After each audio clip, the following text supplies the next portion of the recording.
तर all set मित्रांनो, आता निघतो मी माझ्या इथून बोरिवलीवरून. वाटेत रोहनला पिकअप करणार आहे आणि पुढच्या मार्गाला लागेल. सो चाललो आहे शिमग्यासाठी गावी आता मित्रांनो, आणि लवकरच भेटू गावाला आणि तुम्हाला दाखवेन मी आमच्याकडचा शिमगा कसा कसा असतो, काय काय प्रथा आहेत आमच्या इथे आणि काय काय संस्कृती पार पाडली जाते, सगळं कवर करण्याचा प्रयत्न असेल. तर चला निघूया इथून. गणपती बाप्पा मोरया, मंगळमूर्ती मोरया.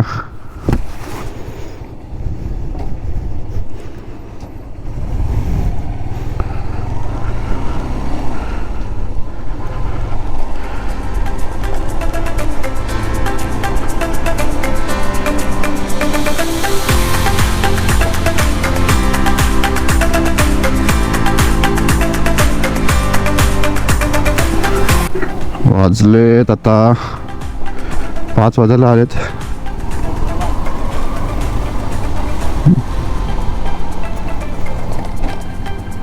आज थोडा लेट आहे मी, मला उशिरा झोपलेलो तर म्हटलं थोडी झोप पूर्ण करूनच निघूया.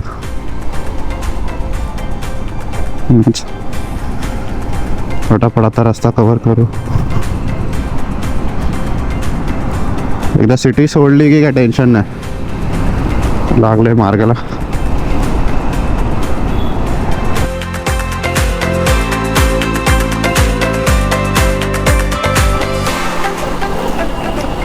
सो गाईज आलाय रोहनच्या इथे आणि हा भाई उभा आहे.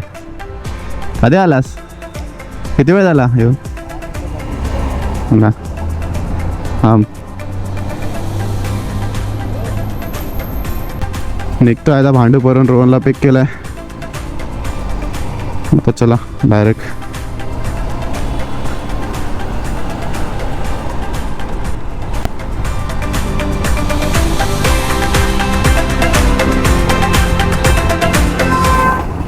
कळंबोलीला पोचलोय. कळंबोलीचा सिग्नल इथं पटापट पनवेल सोडलं ते काय टेन्शन नाही जास्त, पुढे निवांत जाऊ शकतो.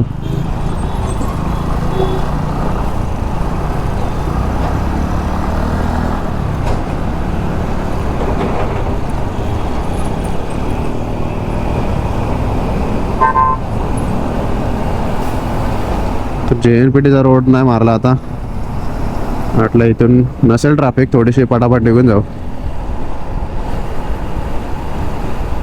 मुंबई गोवा हायवेला लागलो आता. इथून महाड 125 आहे, पेण 28 किलोमीटर,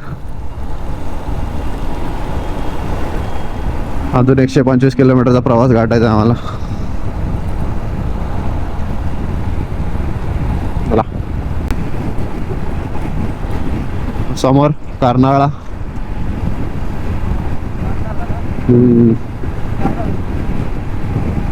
या रोडवरून मस्त गाडी चालवायला मजा येते. हा एक एवढा पॅच पटापट कव्हर होतो. थोडी खेची आहे इथे.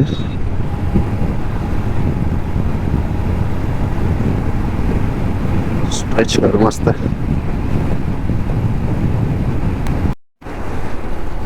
तर मंडळी, मुंबई गोवा हायवेचे रोड अपडेट द्यायचे झाले तर रोड बऱ्यापैकी चांगला आहे, म्हणजे खूप खूप खूप चांगला बनवलेला आहे. सगळे जे पॅचेस होते डायव्हर्शन वगैरे मध्ये मध्ये खूप कमी झालेत आता. आता आम्ही पेणच्या पुढे आलो, जवळजवळ एक 9-10 किलोमीटर पुढे आलो सर पेणच्या. खूपच मस्त रोड आहे. फक्त कॉन्क्रीटचा रोड आहे म्हणून एवढा कॉन्फिडन्स, म्हणजे तेवढा कम्फर्ट येत नाही जेवढा डांबरच्या रोडवरती येतो. पण रोड खरंच खूप चांगला आहे आता आणि मस्त जागोजागी एकदम डिवायडर वगैरे जोपर्यंत सेपरेट झालेत, दोन येणारे वाहनं वेगळी आणि जाणारी वेगळी, तेव्हापासून चालवायला थोडंसं एकदम सेफ वाटतं आणि मस्त व्यवस्थित. बाजूला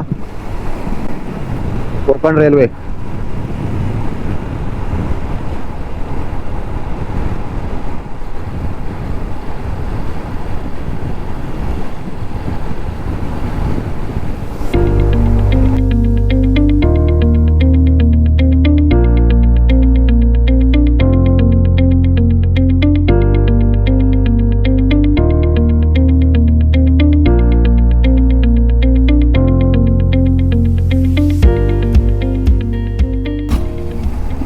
माणगावला पोचलो आम्ही.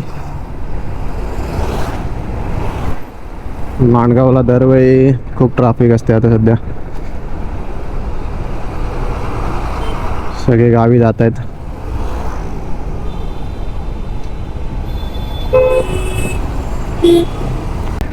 निघालाय माणगावच्या ट्रॅफिक मधून बाहेर. जास्त ट्रॅफिक नव्हती. नशीब आमचं चांगलं आहे. आता इथून महाड असेल आय गेस 30-31 किलोमीटर असेल.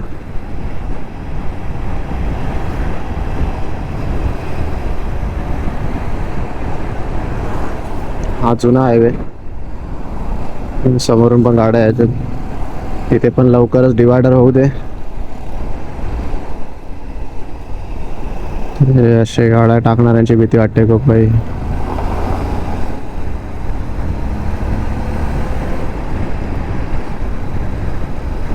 हे बघा,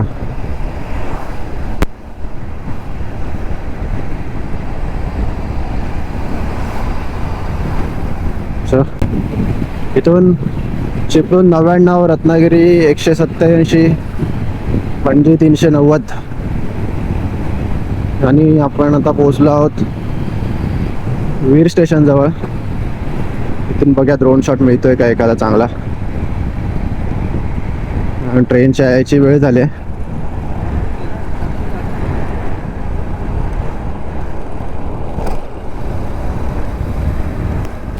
समोर बोगदा दिसतोय आणि ट्रेनची यायची वेळ झाली आहे. 2-3 मिनिटात ट्रेन येईल इकडे. बघूया कसा शॉट कव्हर करता येतो आपल्याला.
महाड सिटीमध्ये एंटर केलंय.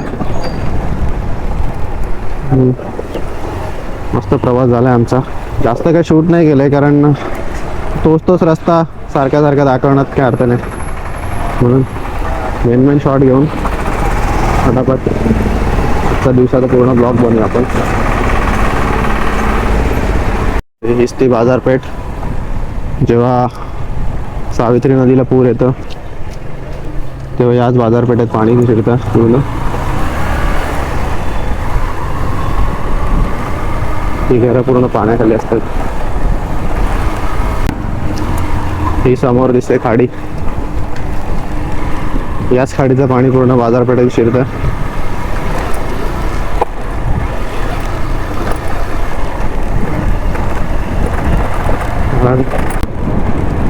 इथे समोर पूल आहे, दादली पूल. त्या पुलाच्या वरून पाणी जातं पावसाळ्यात पूर आला की.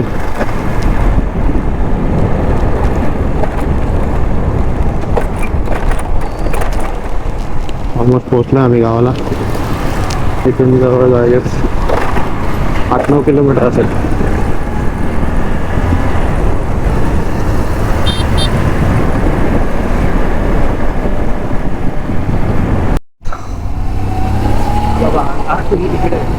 आमच्या मामाचं गाव करंजाडी लोखंडे कोण.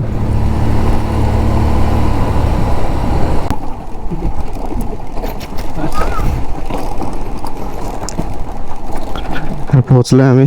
प्रवास संपलाय आमचा.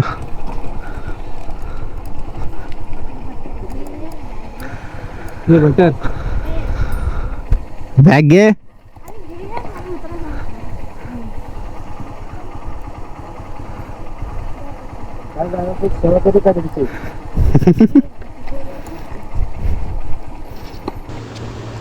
जेवून झाल्यानंतर आम्ही आराम करून संध्याकाळी सानेवरती जायला निघालो.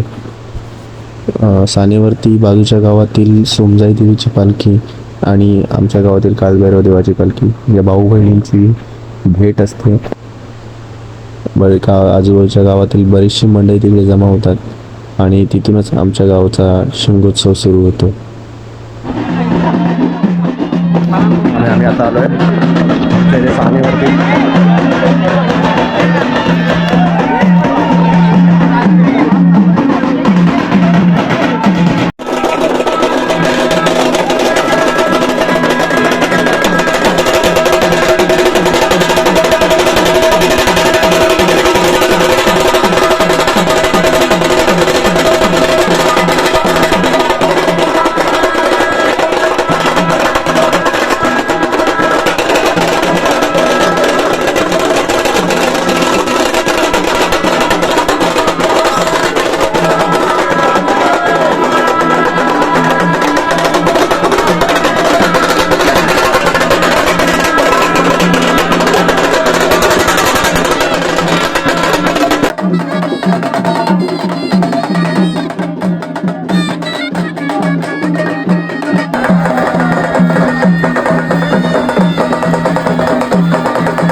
तर मंडळी, सानेवरचा सोहळा संपन्न झाल्यावरती पालखी ही गावोगावी फिरण्यासाठी सुरुवात होते आणि ज्या वाडीमध्ये पालखी जाणार असते त्या वाडीतील मंडळींकडे पालखी सुपूर्द केली जाते आणि सानेवरून पालखी घेऊन ते त्या गावाच्या दिशेने रवाना होतात.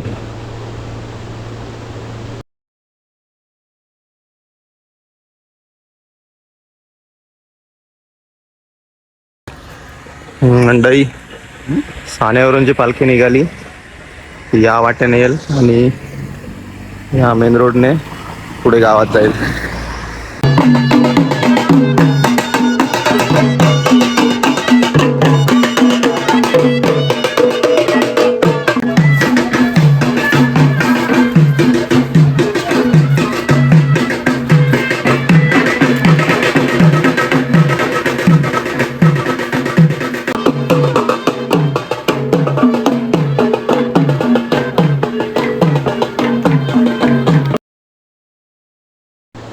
तर अशा प्रकारे म्हणजे आमच्या येथील शिमगोत्सवाला सुरुवात आलेली आहे आणि आता वेळ झालेली आहे तुमचा निरोप घेण्याची. जर ही व्हिडिओ तुम्हाला आवडली असेल तर नक्की लाईक करा आणि आपल्या मित्रांसोबत शेअर करा आणि चॅनलला सबस्क्राईब सुद्धा करा. तर भेटूया पुढच्या व्हिडिओमध्ये. तोपर्यंत टाटा, बाय बाय.